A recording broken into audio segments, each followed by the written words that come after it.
Hey friends, and welcome to Cait Casts On. If you're new here, my name is Caitlin, and I'm a knitter, spinner, sewist, and sometimes quilter based out of the Pacific Northwest. I have a podcast episode for you today with lots of fun updates, so grab your craft of choice, settle in, and let's get started.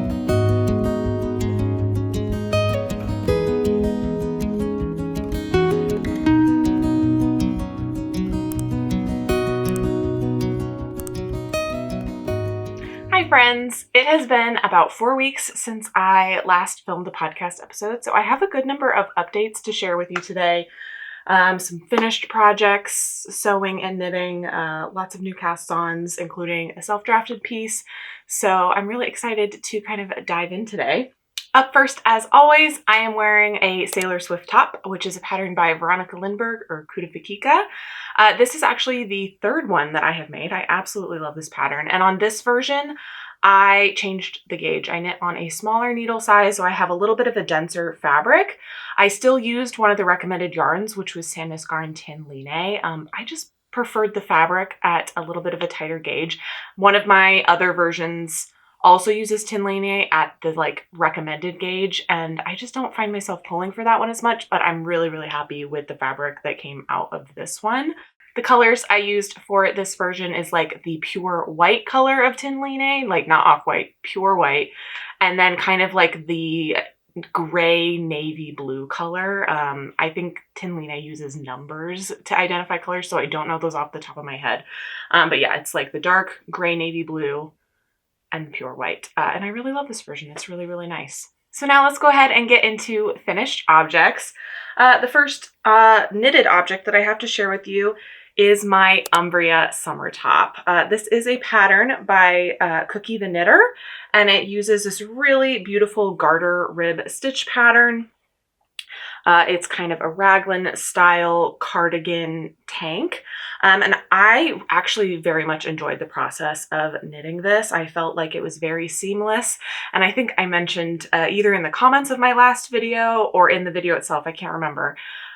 This was honestly the very first raglan project that I have knit where I got to the end of the increases and I wasn't absolutely hating the project. I felt like I could keep going for a while if I needed to. So that was a really pleasant surprise.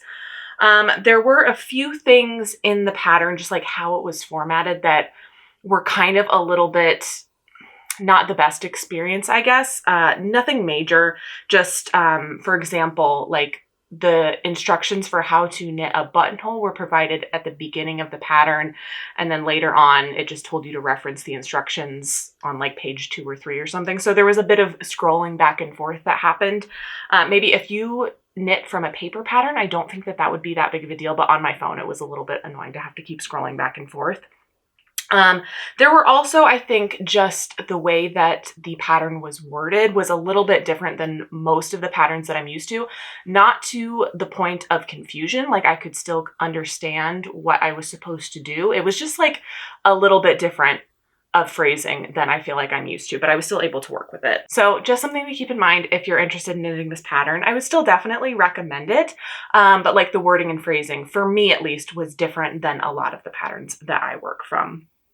I knit this version of my tee in Knitting for Olive pure silk in the color Putty. I really love the fabric that came out of it. It's very lightweight, very drapey. One thing I still need to do with this project before it's technically 100% complete. I tried this on after blocking, and I think it's just because the yarn is so drapey. I'm getting quite a bit of gaping, especially around my bust area along the button band. And so I'm going to go ahead and take some extra yarn and mattress stitch this closed. Right now it's, just totally open and able to unbutton. I'm going to go ahead and actually stitch it closed to get rid of some of that gaping. I think if I would have used a yarn with a little bit more structure, I don't think I would have had that problem, because I do have a few inches of positive ease when I wear this.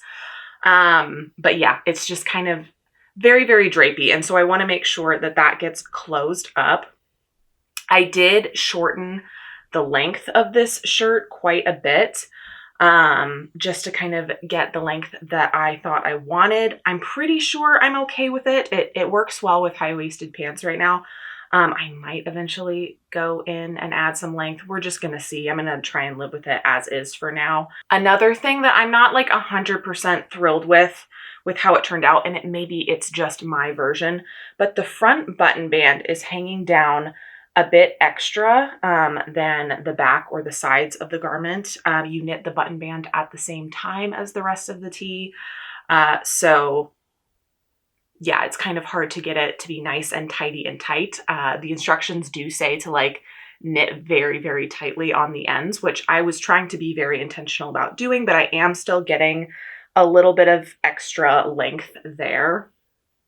I think it's livable. I think it's not bothering me too much, but again, I'm just gonna try and live with it for this summer and see what I feel about it.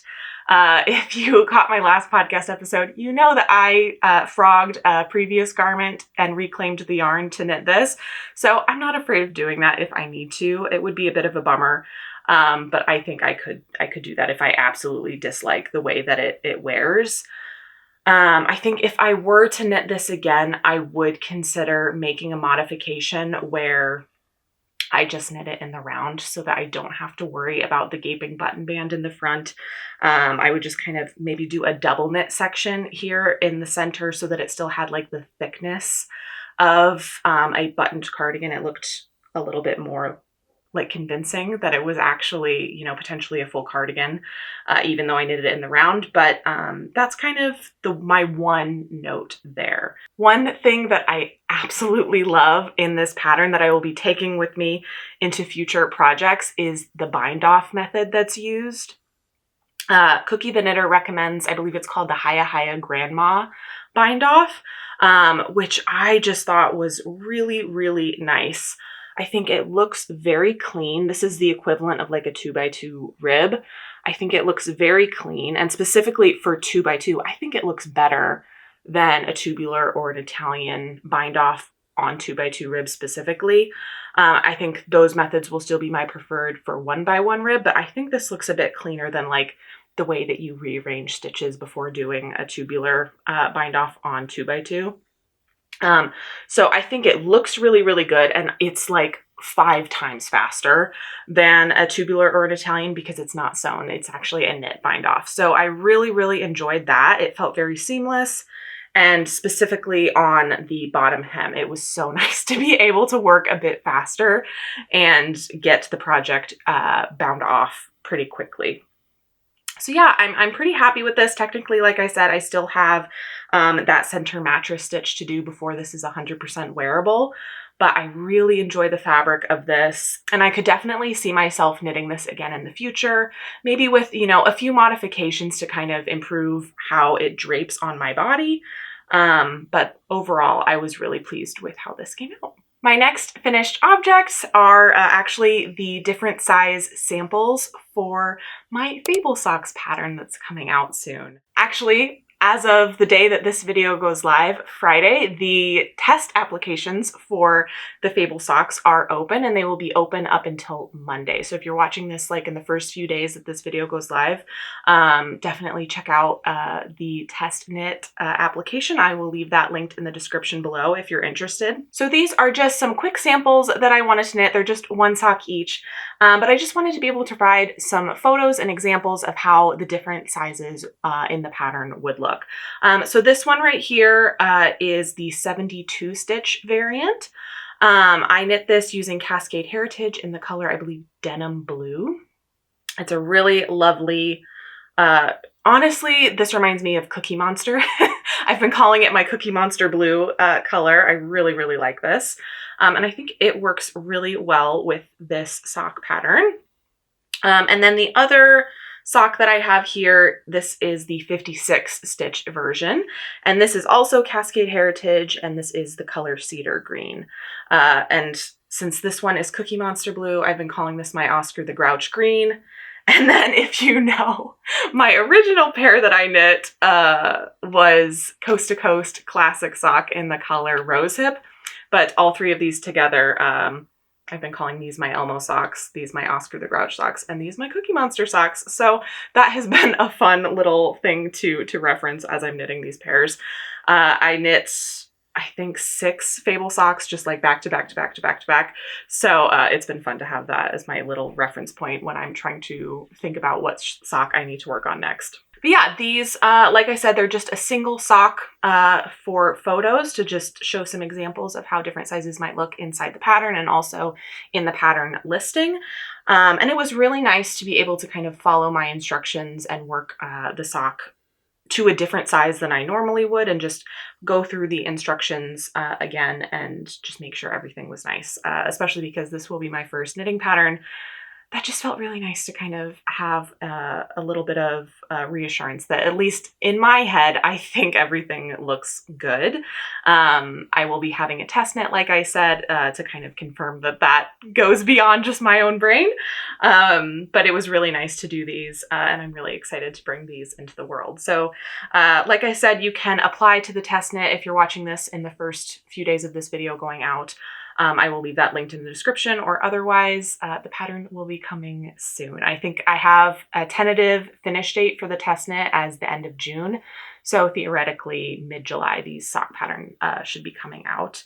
And yeah, stay tuned for that. My last finished object is actually a sewing project. I did mention this briefly in the last podcast episode. I was still in the process of cutting out the fabric, but I have since completed the project and worn it. This is the Saundra skirt pattern by Sid Graham. And this is just a really lovely kind of flowy skirt. And it has an option for some godets in it to give it some extra volume at the bottom. It's going to be quite hard to see because this pattern is so busy, but it's essentially a wedge of fabric at the bottom is what the godet is, just to give it a little extra width and circumference towards the bottom of the skirt, while also keeping the area of the skirt up towards the hips just a little bit slimmer. I really, really enjoyed sewing this project. I felt like, as with all of Sid Graham's patterns, the instructions were very well written. Her video tutorial was very helpful for any areas that I wasn't quite 100% sure on. And the finished product fits really, really well. So I'm very happy with it. I used 2 fabrics from Blackbird Fabrics. My main fabric here on top is a viscose Georgette. It was a dead stock fabric that they offered and has since sold out, but I'm really, really happy with just like how the fabric print looks. It's this really lovely cornflower blue with some yellow little flowers. And then I also went ahead and did a lining for this skirt, which is also just like a viscose lightweight fabric from Blackbird, because this outer fabric is quite sheer. So that was definitely the right move there. This underskirt also has pockets built in, so that's really, really nice to be able to do. They are very seamless looking, like you can't totally tell they're there when you're wearing the skirt, but are obviously very nice to have functionally. So that was really nice to do. So that being said, altogether, I did the version with godets, pockets, and a lining. The fabrics that I used were very lightweight. I want to say both the lining and the outer fabric were 2-ounce fabrics. And I'm so glad that they are that lightweight because, you know, when all is said and done, this is still like a pretty decently hefty, heavy skirt. Even though I use such lightweight fabrics. I would be a little bit wary of doing, you know, the full shebang lining and skirt and godets and stuff with a significantly heavier fabric. I think you could go up a bit, but I don't know that I would go up to a medium weight or anything like that. I'm really pleased with this project. It definitely served its purpose. I specifically made it for my brother's college graduation. It has been worn to that event, and I'm excited to find some other events to wear it to as well, because it's a really, really beautiful skirt. It's very comfortable, and yeah, especially with the pockets, it's very, very functional. So highly recommend this pattern. I don't know that I would make it your very first sewing pattern, but it's definitely still suitable for beginners. So yeah, that's my Saundra skirt. So now let's go ahead and get into works in progress. The first project that I can update you on is my Cove Vest. This is a pattern currently in testing from Sophie of the Knit Pearl Girl, and I believe it will be coming out this fall. She's specifically doing an update for the Cove sweater, which if you've been around my podcast before, you know that's one of my absolute favorite sweaters of all time. I have 2 versions of it, and I wear them constantly. I absolutely love the Cove sweater. So when she mentioned that she was going to be doing an update to that pattern and needed testers, I was very eager to sign up. And then in that testing, she also is kind of creating a vest modification as well. So that is the version I'm knitting. And that means I have even more Cove projects in my closet. I'm also knitting this in Durham Natura Gilead in the color L'air Bleu. It's this absolutely lovely blue color with kind of these like very subtle light colored speckles here and there that I really, really like. Since we talked last, I have made a few inches of progress in the body. This is where I was in the last podcast episode. So maybe like 4 inches of progress, maybe 4.5 in the body. And then I finished the ball of yarn that I was working on. So I went ahead and did the collar and the armhole ribbings as well, just to make sure that I was liking the way it was fitting. And also because I feel like that is going to inform the length that I want to knit the project to.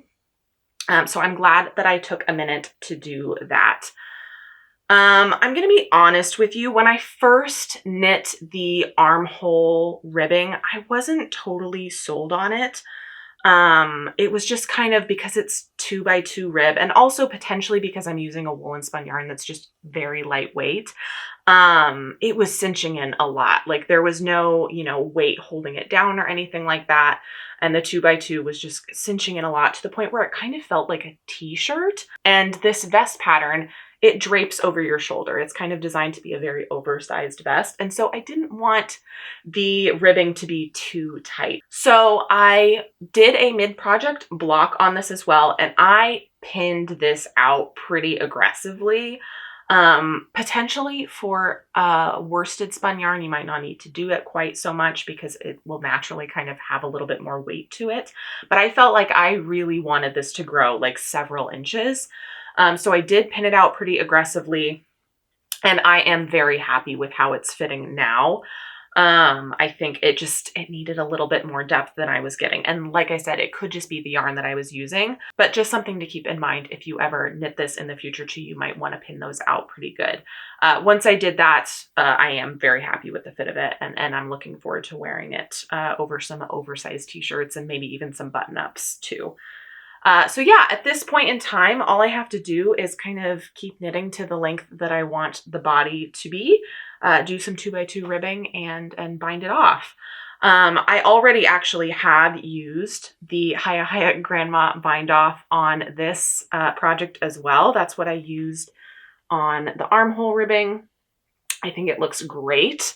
That is not what is recommended in the pattern. Sophie recommends the Rook bind off method, which I'm going to be honest with you, I have not tried. I did look at a tutorial that she provides in the pattern, but ended up doing the Hiya Hiya Grandma bind off because I just found that so enjoyable on the last one. I think there's a pretty decent chance that that's what I will bind off my bottom hem with as well. And yeah, this project is just about done. The test knit isn't due until September, I think, so I have quite a bit of time to work on it. But it's just at a really good place for kind of mindless knitting at this point. So I'll just kind of work on it when I need that kind of project, and it should be wrapped up soon. My next work in progress is one that you would have seen if you watched my most recent episode, which was about my self-drafted knits. This was one I mentioned in there. But otherwise, it is new to the podcast. I'm calling this my leaf collecting shawl, and it is a fully self-drafted piece that I'm working on, very much inspired by some hand-spun yarn that I made last year. This is a lace weight 2-ply yarn that I spun last fall and winter. Using fiber from Wonderland Dye Works in their color Leaf Collecting. And I did a fractal spin on this, and it has so many beautiful colors in it. I was very, very inspired by it. I feel like it captures fall very, very well. And I wanted to make a really special project with it. Because it's hand spun, I do have an estimate of the yardage that's in there, but I'm not like 100% certain of yardage, which I don't know that you ever are, even with commercial spun yarn. But I wanted to make a project where I could kind of go based on weight and use up as much of the yarn as possible. So I'm designing a shawl right now that's knit from end to end. I'm doing increases along one side, and I'm just going to kind of keep increasing until I hit about 50% of the weight of this skein of yarn, and then I'll start decreasing. I guess maybe with the exception of if this is just getting so big that I don't want it to be quite so big, I might end sooner than 50%. At this point, I think this is maybe like 10%. So there is quite a bit of yardage in this skein, and it could go for quite some ways. So we'll just play it by ear and see. But I'm really enjoying how this shawl is coming out and seeing all the color changing happen.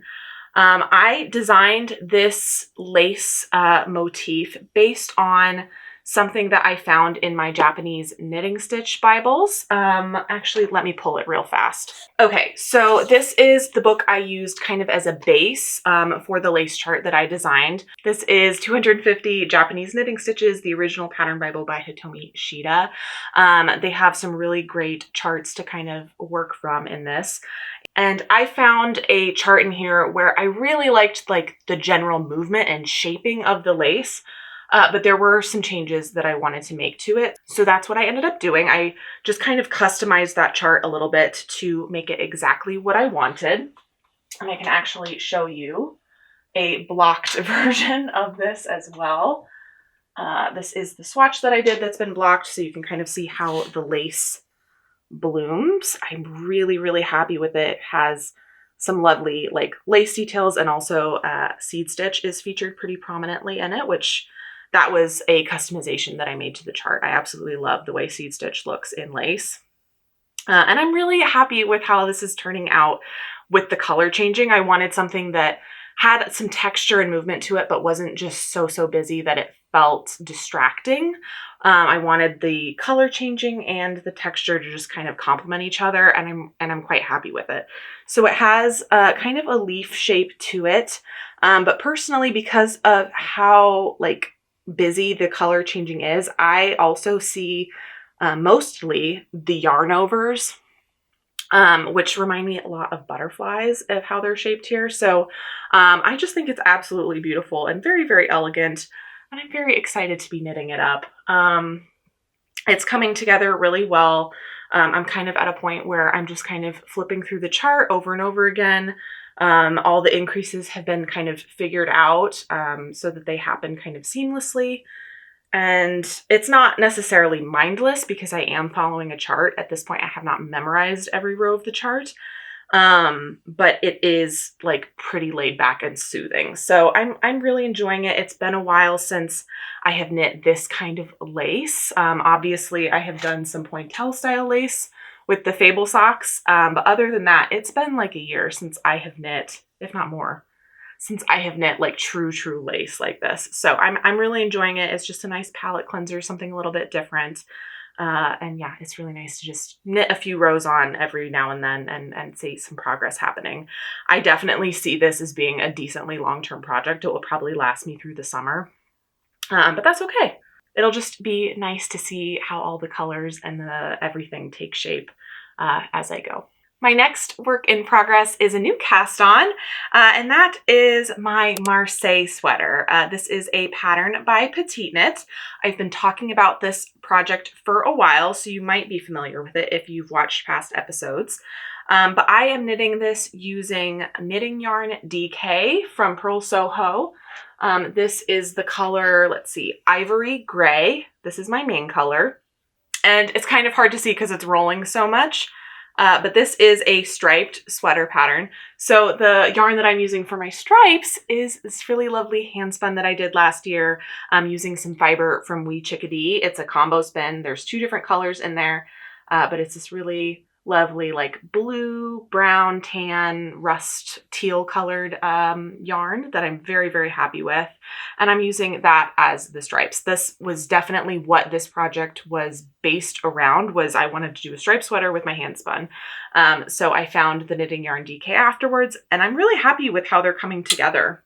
And I feel like I have made some pretty good progress in this project.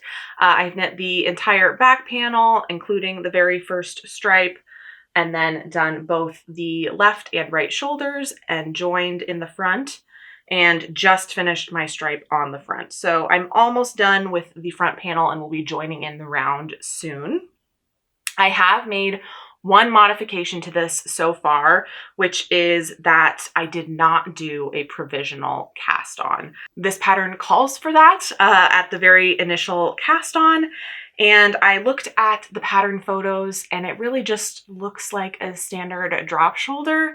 And so I just decided that I wanted to do a standard long tail cast on and then pick up stitches for both my shoulders, like you would for a normal drop shoulder pattern. I just felt like the provisional cast on didn't feel super necessary. And I also was traveling with this project and I didn't want a provisional thing happening while I packed this away in a suitcase or in my backpack. So that's what I did. I feel like it turned out pretty well.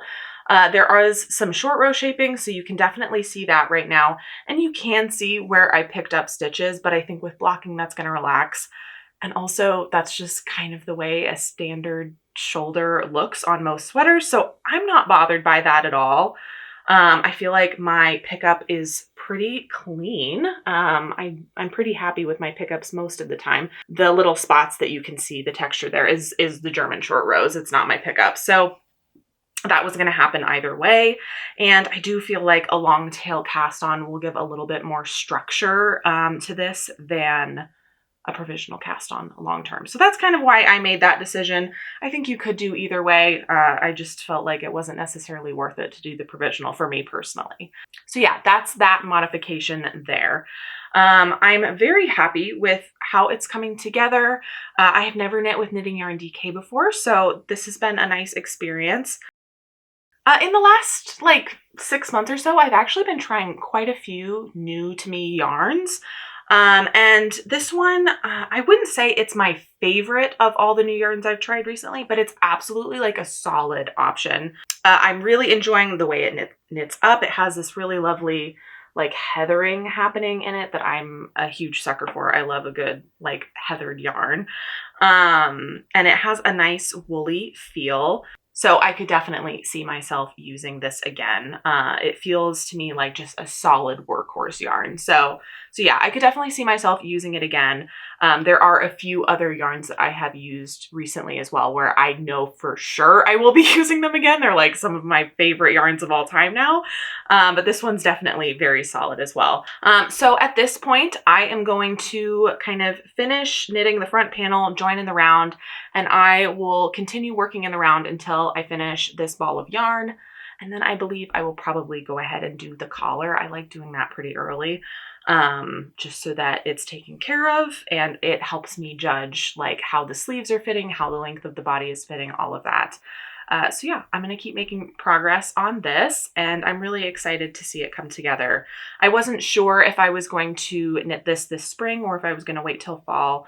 I did some warm weather projects, but it's been really nice to have wool back on my needles again. I think I probably will knit a good number of sweaters during the summer this year, just because that's definitely my favorite thing in the world. My last work in progress is just a very simple pair of ribbed socks, specifically 3x1 ribbed socks that I cast on before traveling last week. I'm knitting them using Zauberball Crazy, which is one of my favorite sock yarns. I will have the official color name in the box below, but it translates to cinnamon roll. It's just this really lovely blue, orange, red color. It fades just absolutely lovely. I'm very happy with all the colors that are in it. And yeah, I cast it on just as a nice, simple travel project. I'm done with the ankle of the sock and just started my heel flap. I'm 2 rows into the heel flap. So not a ton to share, but just really, really loving how it's coming out. I absolutely love knitting socks with Zauberball Crazy, so this is no exception. The ribbed gives it a really nice fitting feel while also not being so busy as to distract from the color. So I feel like it's a good combo doing a 3x1 rib sock with Zauberball Crazy. And yeah, I'm sure that these will be a very well-loved pair of socks when they're done. That is it for works in progress today, and I just have a few purchases and plans to share with you. Up first, I was traveling to the Charlotte area in North Carolina the last week, and there is a local yarn store there called Hearts on Fiber that I really enjoy going to whenever I'm in town. And while I was there, I picked up a few braids of their roving. It's this really lovely blue color that I really enjoy, but what specifically sold me on this fiber is actually the content of it. It's 80% superwash merino, 20% recycled jeans. Which I just think is so cool. I'm very excited to spin with it. I assume the recycled jeans are primarily cotton, but maybe they have some synthetic fibers in them as well. I'm not sure. But I think it will be a really fun process to spin up. I'm a sucker for blue, as you've probably noticed if you've watched multiple episodes of this podcast. So yeah, I'm excited to spin this up. It also just kind of feels kind of full circle for me personally because I have done creative projects with recycled jeans in the past. I have actually, the artwork in my living room is some handmade paper that I made from recycled jeans from my old closet when I was in college. I went to art school. So yeah, there's some meaning behind that there for me. And so I'm really excited to get some yarn made out of recycled jeans too, and just kind of have that meaning in a few different mediums. So yeah, that will be on my wheel at some point in the future. And then also while I was traveling, I was visiting some family and my brothers requested some golf club covers. So I got some yarn to do those. They picked out the colors that they wanted. They both wanted kind of like a fade colorway. So I got Lang Yarn's Merino Plus Color. It's a merino extra fine superwash wool, which hopefully will suit golf club covers well. I feel like they might get a little bit dirty potentially, so I wanted them to be able to wash them easily if they did. The first colorway is this kind of like aqua teal. So yeah, I think that will knit up really nicely. There's some navy kind of hidden underneath, so I think it will have a really lovely fade. And then my other brother picked this kind of like neon green to like navy blue fade colorway. There's also some like aqua teal in there as well. So yeah, these golf club covers will be knit up at some point this summer. I'm going to use the free pattern for golf club covers from Pearl Soho. That's what I used previously, and they turned out really well.